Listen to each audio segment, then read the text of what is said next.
That's my best friend.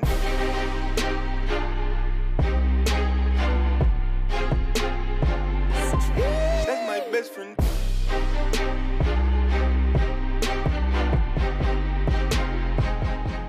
What's up, guys? Welcome back to the channel, and today I'm going to be talking about the golden age of the NBA.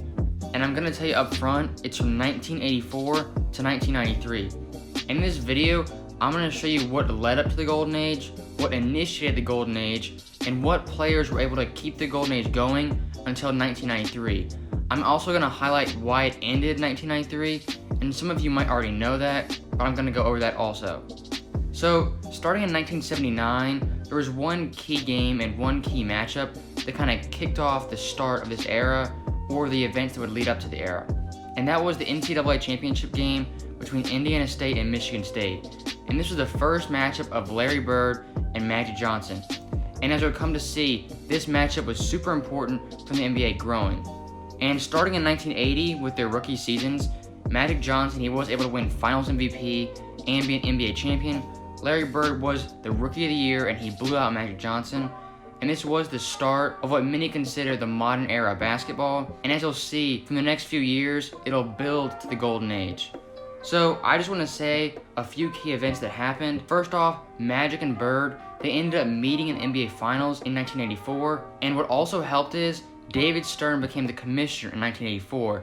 And he also found out how to market Larry Bird and Magic Johnson. And this is very important because before they arrived in the NBA, it was perceived that the league was cocaine-ridden, and it was just drugs everywhere, and it's a predominantly black league, and it was a majority white audience in America that turned off a lot of people. And they needed a rivalry that would capture the minds of the fans and get people interested in the game of basketball. So, as I said before, Magic and Bird met in the 1984 Finals, and this matchup was huge for the NBA advancing, and it did go 7 games, which is very important, because if the game was a sweep, or if it was a lopsided series, the NBA may not have progressed as fast, and that golden era might not have started in 1984. But nonetheless, the Boston Celtics did win that championship, and that would lead up to the 1985 Finals, where they would meet up again against the Los Angeles Lakers and Magic Johnson. And this is a perfect scenario. They're starting to build a rivalry for what will define the 80s. And if you're gonna write the script, you would have the Celtics winning one year and the Lakers winning the other next year. So that's exactly what happened in 1984 and 85. The Lakers ended up beating the Celtics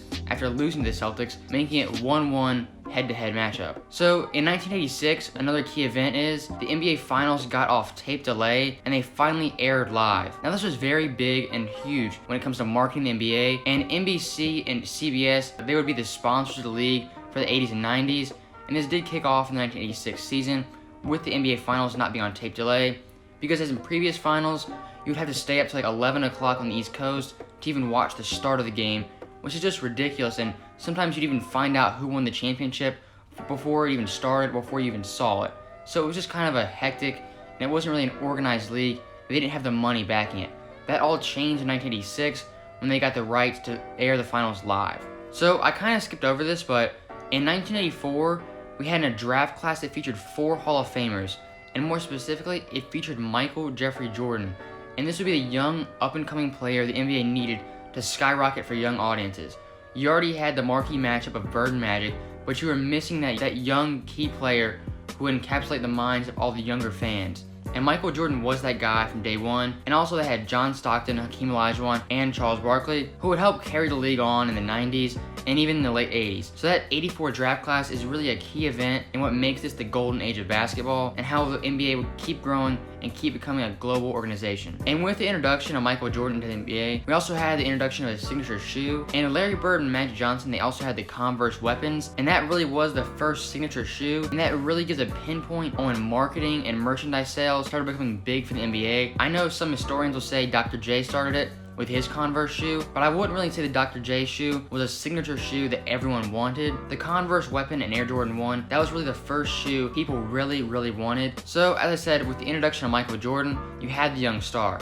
But Larry Bird and Magic Johnson, they were still competing for the championships, and in 86, Larry Bird would beat the Houston Rockets, who knocked out the Lakers surprisingly in the first round. And it did set up the 87 finals, where the Celtics played the Lakers again, and the Lakers would end up beating the Celtics. And from that point on, the NBA just started skyrocketing, and then you introduce the bad boy Pistons, and every good storyline needs a bad guy, And the bad boy Pistons were just that. And they would actually end the Boston Celtics dynasty by beating them in 1989. They also would have a reign of terror over Michael Jordan and the Bulls.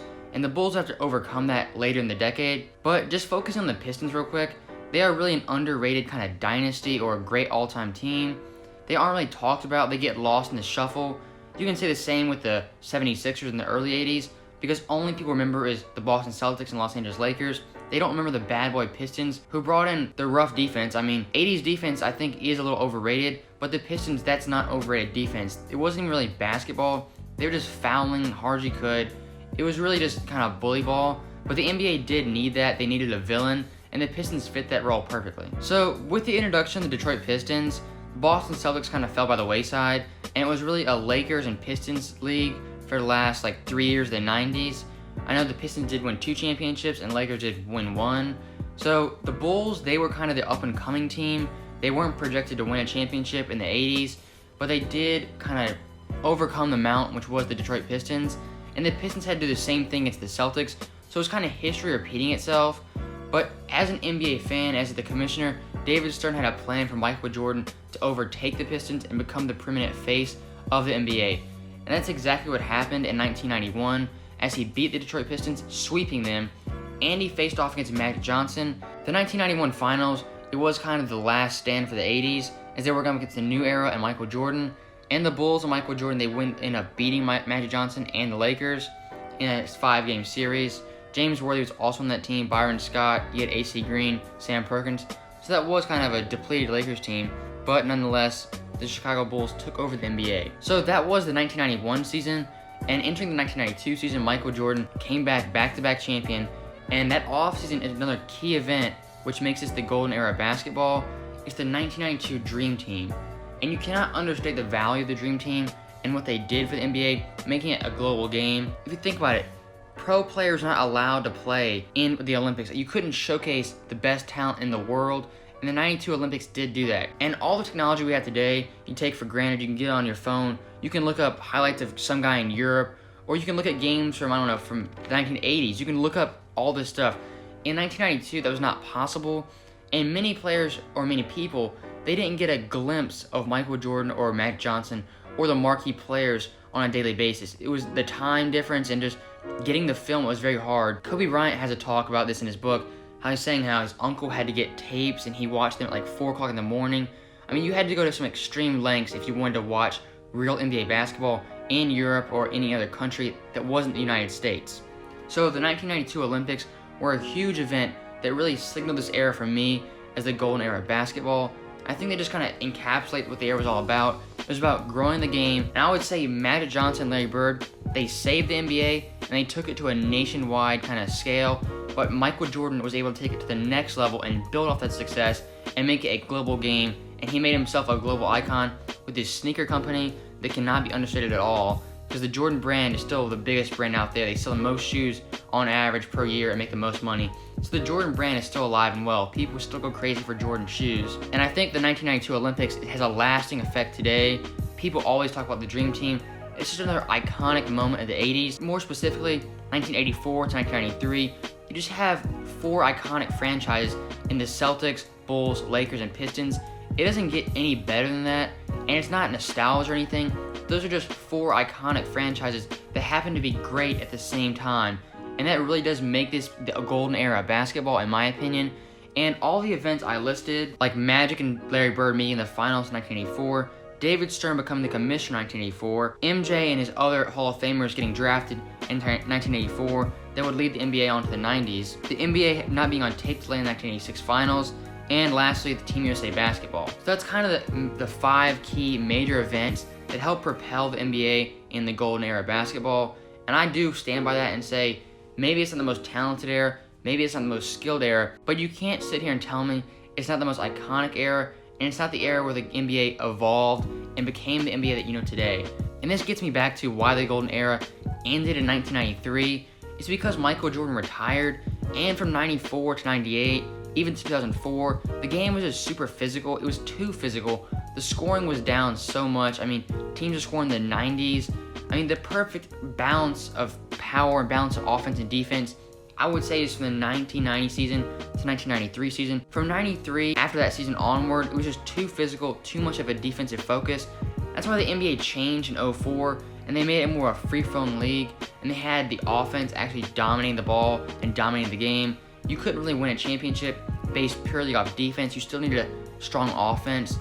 That's why I think the 1984 to 1993 time period is the golden age of basketball. So I just like to go back over and say the golden age of basketball was from 1984 to 1993, and I stand by that opinion. I think most historians of basketball agree with me on that. And just looking at the changes the NBA went through, I mean, the tape delay is a huge thing. David Stern coming in, the rules and how free-flowing it was, but yet you still did have great defense and great defensive teams like the Pistons in the NBA. And just the introduction of three iconic stars, Magic Johnson, Larry Bird, and Michael Jordan, who also all three did play on the Dream Team. And this is just the last thing I'm going to say. I know I'm rambling right here, but Michael Jordan actually maybe not have played on that Dream Team if Bird and Magic didn't play. He really wanted to play with the best of the best, and even though they were past their prime, Jordan really respected those guys because he knew what they did for the NBA, and he kind of wanted to show them their farewell tour. He let them be the co-caps on the team, and he took a back seat to them because he knew how much they meant to the NBA. And that's really important to respect the previous generations. We don't have a lot of that now. I know people call it plumbers in the 90s and stuff like that, but it's really important to respect each era and understand each era has something different and unique to it. So that's the end of the video. I hope it didn't go too long. I think it's like about 16 minutes right now. I'll edit it down to probably like 14, but I hope you enjoyed it. And just remember, the golden age of basketball is from 1984 to 1993. Thanks for watching. I'll see you guys next time.